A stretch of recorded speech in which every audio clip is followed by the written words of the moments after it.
Yo guys, good evening siyon. Ngayong gabi mag-upgrade tayo ng Double Bell BSR10.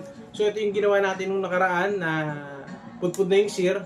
Then nakita ng owner na mababa na yung FPS niya, nasa 410, 420 FPS lang siya. So yun, nag-decide na siya na i-upgrade natin. So yun, magpapalit muna tayo ng spring, then check natin kung ano yung kalalabasan ng FPS. Simulan na muna natin.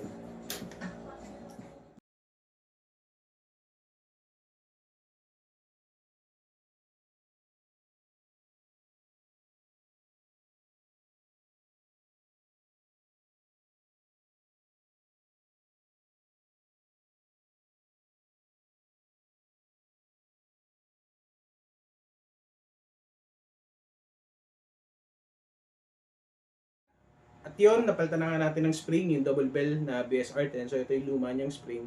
Ayan. Medyo malambot lang siya, hindi katulad ng pinalit natin. Mas matigas talaga. Kaya sigurado tayo natataas ang FPS ito. So ngayon, check na natin kung gaano kalaki yung tinaas. So from 410 to 420 FPS, ito na siya ngayon.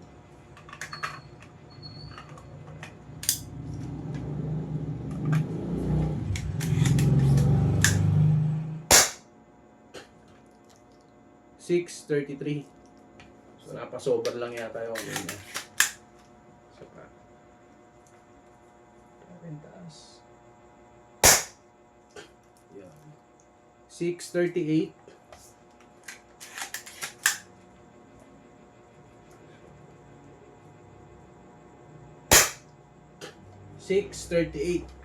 So yun, kita nyo. At yun, nakita nyo kung gaano kalaki yung itinaas ng FPS niya. So, from 410 to 420 FPS. Ngayon, naabot nyo na yung 630 FPS. At kahit na ganun katigas yung spring na nilagay natin sa kanya, makikita nyo, malambot pa rin siya igasa.